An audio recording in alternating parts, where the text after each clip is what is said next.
Muitos sinais mostram que nós estamos vivendo o final dos tempos descrito na Bíblia.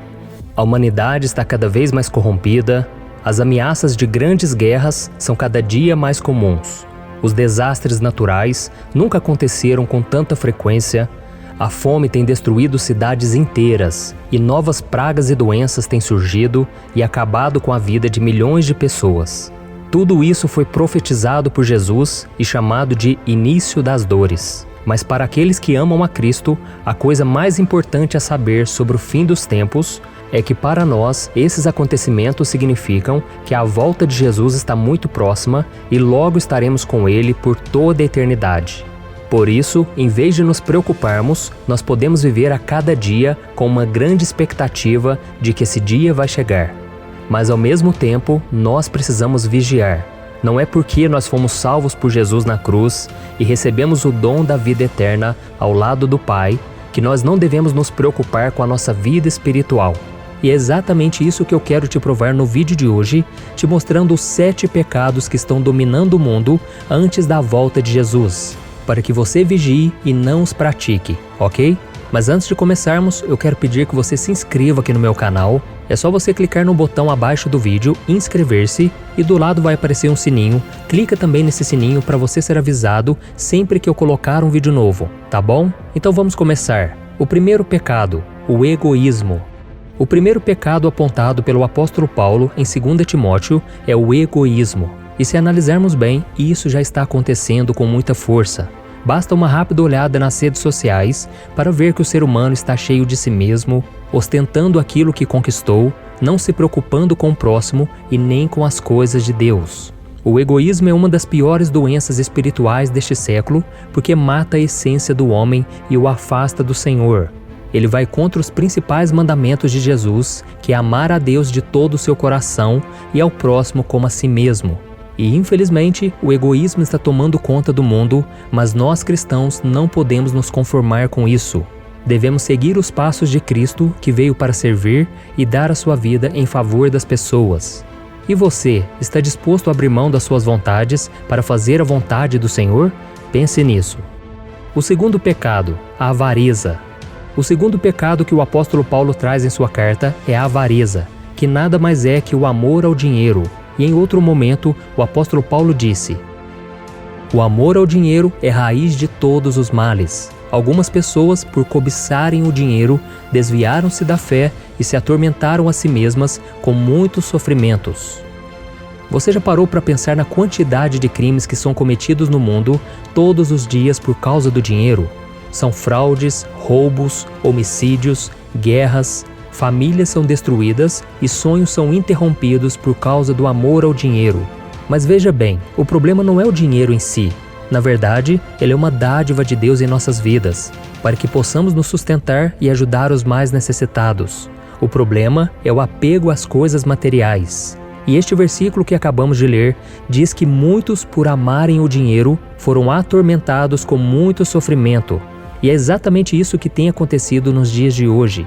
Muita gente rica, com muita condição financeira, tem entrado em depressão, tido crises de ansiedade, de pânico, tudo por causa do desejo de querer ter sempre mais. Por isso, meu querido irmão e minha irmã, tome muito cuidado, porque as pessoas que colocam o dinheiro em primeiro lugar deixam de buscar a Deus e se desviam totalmente da fé. O terceiro pecado, imoralidade.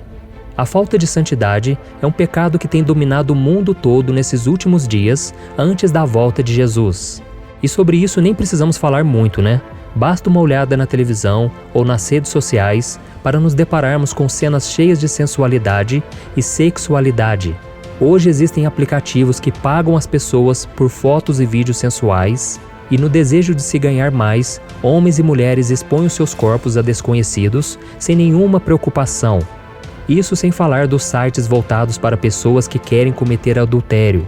E sabe o que é pior? Tudo isso é considerado super normal. Mas a imoralidade é uma ofensa para Deus, porque o Senhor é santo. Vamos ver o que a Bíblia diz. Fujam da imoralidade sexual. Todos os outros pecados que alguém comete, fora do corpo os comete. Mas quem peca sexualmente, peca contra o seu próprio corpo.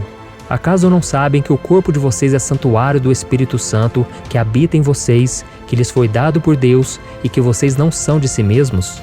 Vocês foram comprados por alto preço, portanto glorifiquem a Deus com o corpo de vocês. Irmãos, se nós queremos viver com Cristo e reinar com Ele para sempre, precisamos nos arrepender de nossos pecados e buscar uma vida de santidade. Por isso, fuja da imoralidade e viva para a glória de Deus. O quarto pecado, a blasfêmia. Este é o pecado mais grave que uma pessoa pode cometer e infelizmente nós vemos isso acontecer o tempo todo, nas novelas, nos filmes, nas séries, nas músicas e também na internet.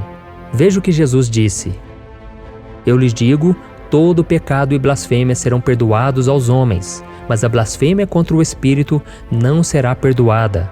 Todo aquele que disser uma palavra contra o Filho do Homem será perdoado, mas quem falar contra o Espírito Santo não será perdoado, nem nesta era, nem na era que há de vir. Blasfemar é falar mal, xingar, ofender, inventar mentiras, e isso nós sabemos que os fariseus faziam o tempo todo contra Jesus. Mas o próprio Cristo disse que até isso poderia ser perdoado. O grande perigo era blasfemar contra o Espírito Santo. Sabe por quê? Porque a função do Espírito Santo é convencer o homem do pecado e levá-lo ao arrependimento. E para ser salvo, a pessoa precisa se arrepender dos seus pecados.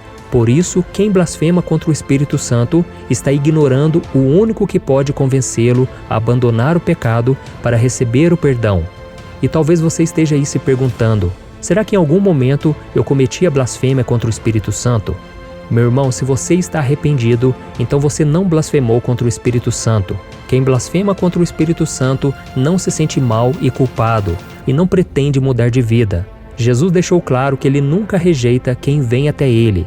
Então confessa o seu pecado e você vai receber o perdão. Amém? O quinto pecado, comodismo. Quem não gosta de estar na zona de conforto, não é mesmo? Nós gostamos que as coisas continuem do jeito que estão e pronto. E um dos principais sinais de que estamos acomodados é quando não tomamos decisões ou assumimos responsabilidades que poderão nos causar algum tipo de desconforto. Mas por que isso seria um pecado? Porque é impossível você cumprir o chamado de Deus e levar a palavra dele para as pessoas sem deixar a sua zona de conforto. O apóstolo Paulo disse que o Evangelho é o poder de Deus para a salvação, ou seja, ele é capaz de transformar a vida das pessoas e restaurar famílias. Mas quando você está acomodado, ao invés de sentir o desejo de compartilhar do amor de Deus, você se satisfaz simplesmente em frequentar a igreja e por achar que já cumpriu o seu papel como cristão. E nesses últimos tempos, as distrações e o entretenimento estão aumentando muito. As pessoas gastam horas, dias e semanas assistindo seriados na TV, ouvindo músicas, jogando videogame, curtindo com os amigos e nem percebem que Jesus pode voltar a qualquer momento. Por isso, a melhor forma de vencer o pecado do comodismo é lutar contra a sua carne e se unir com pessoas que têm andado com Deus. Amém? Veja o que a Bíblia diz. Pensem nisto: quem sabe que deve fazer o bem e não faz, comete pecado. O sexto pecado, arrogância. A pessoa arrogante é aquela que se acha melhor do que as outras e não tem o menor interesse em ouvir outras opiniões, porque ela acha que está sempre certa. A sua vaidade é maior do que qualquer outra coisa, inclusive do que o seu amor por Deus. E esse é mais um pecado que tem dominado o mundo, não é verdade? Pare por um minuto e reflita. Quantas pessoas você conhece que se consideram mais inteligentes, espertas e até mais espirituais do que as outras? Mal elas sabem que a arrogância só leva à destruição e ao afastamento de Deus, porque a Bíblia diz que Deus se opõe aos orgulhosos, mas concede graça aos humildes. Então, irmãos, nós nunca devemos ser arrogantes, porque Jesus está prestes a voltar e somente aqueles que tiverem a humildade de reconhecer que não são nada sem a sua graça e misericórdia é que serão salvos, pois Cristo só salva quem se arrepende dos seus pecados e crê nele como o único Salvador. Amém? O sétimo pecado, a ingratidão. A Bíblia diz que o homem tem um coração enganoso e corrupto por natureza, e a ingratidão vem como consequência disso. Ela nada mais é do que a falta de reconhecimento por aqueles que lhe fizeram o bem. E seja sincero, quantas vezes você agradeceu a Deus por algo hoje? E na última semana, Quantas vezes você disse obrigado ao Senhor? Quando a pessoa se torna ingrata, é só questão de tempo para que ela se esqueça de quem a fez conquistar tudo o que tem e a ser quem ela é. E hoje em dia, infelizmente, nós temos visto muitas pessoas desse jeito. Elas recebem dons e talentos, são abençoadas com saúde, paz, bens materiais e ainda assim não reconhecem a mão de Deus e não agradecem a Ele por tudo que recebem. E foi exatamente isso que aconteceu com Jesus quando ele curou 10 homens leprosos. A Bíblia diz que somente um daquele grupo voltou para agradecê-lo, e o próprio Cristo ficou surpreso com a falta de gratidão dos outros 9. Lembrando que esse homem que agradeceu nem era judeu, ele fazia parte de um povo considerado inferior. E sabe o que isso nos ensina? Que as pessoas que foram salvas por Jesus podem cair no mesmo erro de não reconhecerem o amor e a misericórdia de Deus por terem se acostumado com isso. Por isso, meu irmão, lembre-se todos os dias da grande obra que o Senhor fez na sua vida e agradeça muito. Amém? Irmãos, esses são os 7 pecados que têm prevalecido nos dias de hoje. É lógico que existem vários outros, mas o que eu quero te dizer é que Jesus está prestes a voltar. Muito em breve a trombeta irá tocar e o Salvador do mundo virá para destruir o anticristo, o falso profeta e o seu líder Satanás. E como nós ficaremos diante disso? Vamos buscar ao Senhor enquanto é tempo ou continuaremos vivendo como se Jesus nunca fosse voltar? A escolha é toda sua. Então não permita que nenhum desses 7 pecados dominem o seu coração. Amém? Eu sou o pastor Antônio Júnior. Se você gostou dessa mensagem, compartilhe com seus amigos e familiares e se inscreva aqui no meu canal. Que Deus te abençoe.